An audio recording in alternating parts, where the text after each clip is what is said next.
Hey, what is up, everybody? This is Stevie Breach coming to you here today, August 10th. We're gearing up. It's going to be a big edition of Monday Night Raw tomorrow. Nothing really like over the top. I mean, Naomi is going to be defending her World Heavyweight Championship against Io Sky, possibly looking like it's going to be the biggest match of the night. See how this fits in with Rhea Ripley and so forth. But since SummerSlam, I mean, I came out here and I basically thought, I think everybody thought that John Cena would be going to the Clash of Paris and he would be having a match against Brock Lesnar. And then out of the blue, last night on SmackDown, we get John Cena versus Logan Paul thrown at us. I don't really know where the Brock Lesnar match is going to be. Some people think it's going to happen at Crown Jewel in Australia. Some people think no way it's going to happen at Survivor Series. Survivor Series honestly seems like it's a long way away.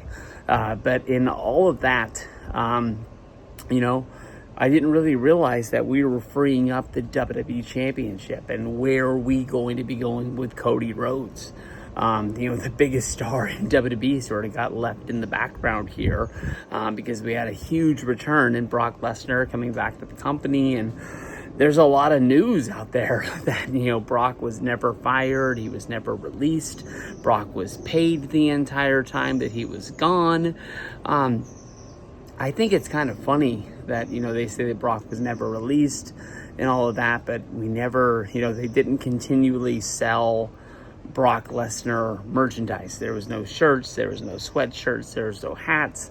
He wasn't featured on trading cards. He was taken out of the video game. I don't know. I think if they're continually paying Brock, they want to find some way of a return, and to leave that stuff up honestly would have made a lot more sense. It really felt like Brock was 100% removed from the company, but that's nothing that I really know anything about. But we show up on SmackDown, and we get a big main event. We get Drew McIntyre teaming up with Logan Paul, going up against John Cena and Cody Rhodes. Drew McIntyre, he kind of seemed like he was the helper of the stars. I mean, he was out there kind of helping Logan Paul, who had just got a match against John Cena. The last SummerSlam match, he was out there and he was with Jelly Roll. And I remember when I made the video about that, basically saying Jelly Roll's going to be in a match in WrestleMania. It's not the first celebrity match we've ever had. It's not the last celebrity match we're ever going to have. And I really thought Jelly Roll was going to win that match. The fact that he lost was awesome. But I thought that, he's going out there. He's helping Logan Paul. Logan Paul is going to go on to bigger and better things. And Logan was the star of that match, diving off of the top and then crashing through on Logan Paul on the announcer's table. Jelly Roll didn't move, didn't get up, just took it like a champ. And Team Logan Paul got the win. And then now here we are, Logan Paul versus John Cena at Clash in Paris. And then we're also going to be seeing now Drew McIntyre, who took out Cody Rhodes at Clash in Paris. This match hasn't been announced. It hasn't been signed, sealed, delivered yet. And you could say, hey, Steve, you were 100% wrong on Brock versus Cena at Clash in Paris. But I would be really surprised if that was all to build up some other show down the road. Can understand not wanting to use Brock right out of the gate and use some sort of just tactics, maybe if after Cena's match he gets his beat down by Brock, yet once again Brock continuously hunting his prey in and out of the ring. But Drew is a guy at all of these Clash at the Castles, Clash at Berlin.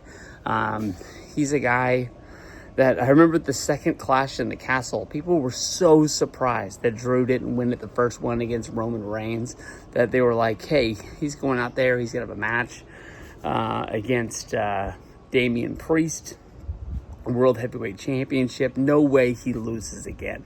Boom, 0-2. Then at Clash in Berlin, you know, he had the match against, it was against CM Punk, I believe. And he lost that one, 0-3. These pay-per-views almost seem like they were made up for Drew McIntyre. I understand they're not going to be in Scotland. They're not going to be in Germany. Now they're going over to Paris. I think these are awesome pay-per-views to sort of like emphasize like what goes on when they go on these European tours. They get so crazy. People always talk about how these European fans that come and invade WrestleMania each and every year make the crowds so much better by bringing people in for the big shows. So I don't know, man. Like, I don't see Cody losing that World Heavyweight Championship, but Drew McIntyre is so good. I love his character, and the fact that he gets so close, yet never was able to close the deal.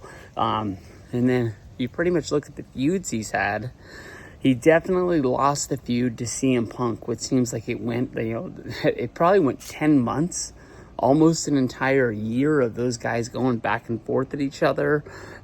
He won the Sin City street fight at WrestleMania, and then they brought it back for that cage match at Saturday night's main event. Priest got the win there, and it really seemed like something happened to Damian Priest, where he kind of felt like Priest was going to take his character to a different level, being kind of like a heel guy, and he's just out there helping out R-Truth, and it's kind of like trying to break up a fight with him and Aleister Black, and then he becomes the bad guy in that whole ordeal, and now he's battling against Aleister Black, and I don't know what's going on with that. Drew someday is going to win the big one. He's definitely one of the most used. He's definitely one of the biggest heels inside of the company. He's got to get his day.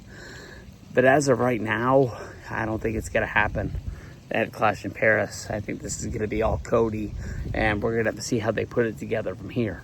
Cody Rhodes, Clash in Paris.